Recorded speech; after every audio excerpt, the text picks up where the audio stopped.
Halo, saya Muhammad Faisal. Di video ini, saya akan mempresentasikan tentang sistem mata pencarian dari suku Jawa Tengah. Jawa Tengah, atau yang biasa disingkat dengan Jateng, adalah sebuah provinsi yang terletak di bagian tengah Pulau Jawa. Ibu kotanya adalah Semarang. Provinsi ini berbatasan dengan Provinsi Jawa Barat di sebelah barat, dan juga daerah istimewa Yogyakarta di sebelah selatan, Jawa Timur di sebelah timur, dan berhadapan langsung dengan Samudra Hindia di sebelah selatan dan Laut Jawa di sebelah utara. Luas wilayahnya 32.800,69 km atau sekitar 28,94% dari luas Pulau Jawa.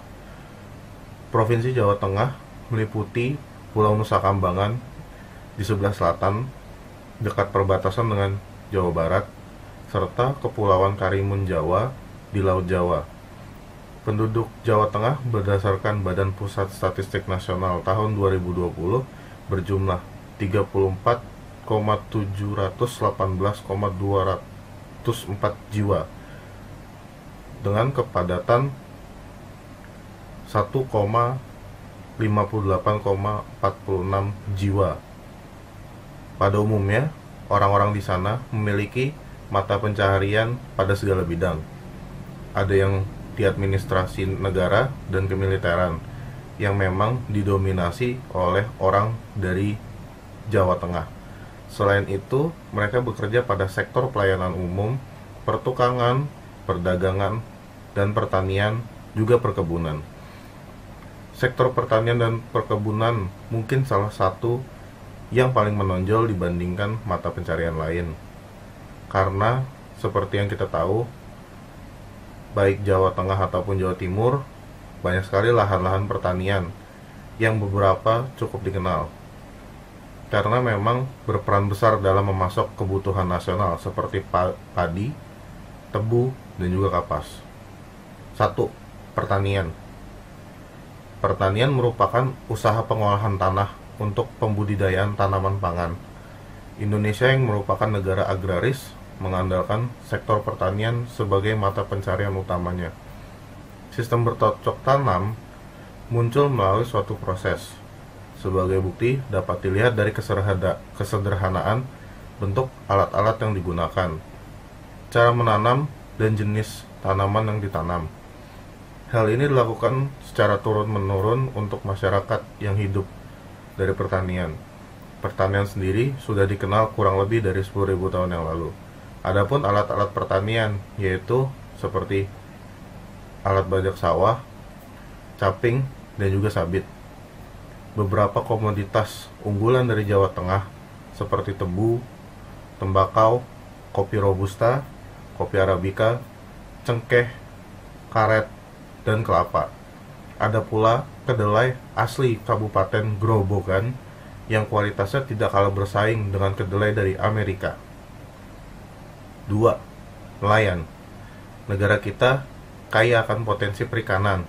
Selain memiliki laut yang luas dan garis pantai yang panjang, Indonesia juga memiliki sumber air yang melimpah.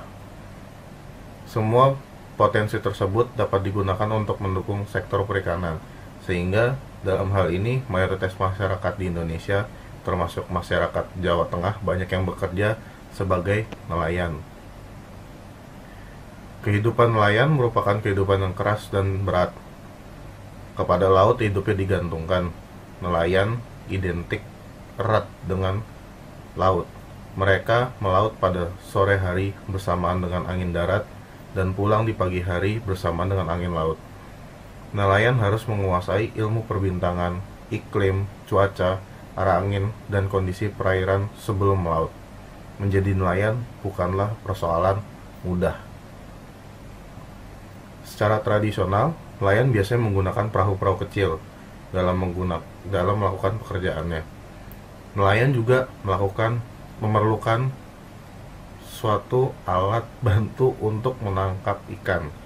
Pada awalnya, nelayan hanya menggunakan alat bantu gogo atau gogoh Namun, seiring dengan perkembangan zaman, alat-alat tersebut sudah mulai canggih.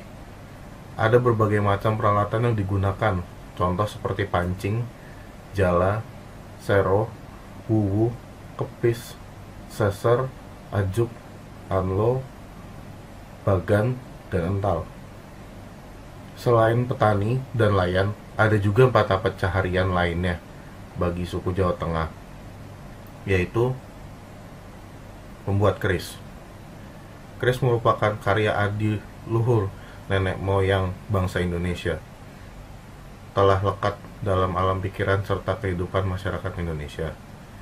Keris dengan segala aspeknya telah menjadi salah satu pedoman berperilaku individual, sosial, bernegara, dan berketuhanan. Oleh karena itu, nilai dunia perkerisan telah berperan membentuk mentalitas bangsa Indonesia yang berkarakter budaya. Nilai keris yang tersirat maupun yang tersurat begitu indah dan agung, kini mulai surut dan terpinggirkan. Tata nilai dalam perkerisan seringkali dipandang dari satu sisi saja dan tidak secara utuh. Bahkan cenderung bersifat secara mistis yang ditonjolkannya, sehingga hal ini menjadi pembiasaan pemahaman terhadap keris. Oleh karena itu, selain pengetahuan dan informasi tentang keris dibuka selebarnya kepada masyarakat luas agar mereka dapat memahami sebagaimana mestinya. Selain itu, kecintaan dan keagungan dari masyarakat terhadap keris sangat dibutuhkan, sebab melalui hal itu mereka akan terdorong untuk melestarikan buah karya adiluhung nenek moyang kita. Basalen adalah tempat kerja tradisional untuk membuat keris, tombak, atau senjata pusaka lainnya. Umumnya, basalen ukurannya 4 x 6 meter. Atap dibuat tinggi dan sebagian dinding terbuka. Letak basalen biasanya tidak jauh dari rumah sang empu atau pembuat keris. Di dalam basalen ini terdapat alat kerja seperti paron, palu, abuban untuk meniup perapen dengan model pengapian isap dan tekan. Lalu juga ada pembuat gerabah. Gerabah adalah alat atau perkakas yang terbuat dari tanah liat yang dibentuk kemudian dibakar untuk dijadikan alat-alat yang berguna membantu kehidupan manusia.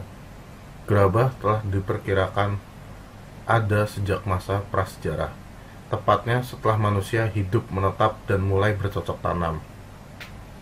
Biasanya gerabah dibuat dengan cara pertama, mengambil tanah liat, kedua, menyiapkan tanah liat yang akan diolah, yaitu disiram hingga basah kemudian didiamkan biasanya 1-2 hari. Ketiga, proses pembentukan. Lalu setelah itu ada proses penjemuran.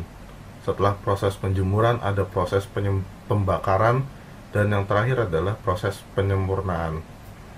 Daerah yang paling banyak menghasilkan gerabah atau tembikar antara lain Kasongan dan Pundong di Yogyakarta. Sekian presentasi saya. Kurang lebihnya mohon maaf jika ada salah-salah pengucapan atau salah pengejaan, mohon dimaafkan. Wassalamualaikum warahmatullahi wabarakatuh.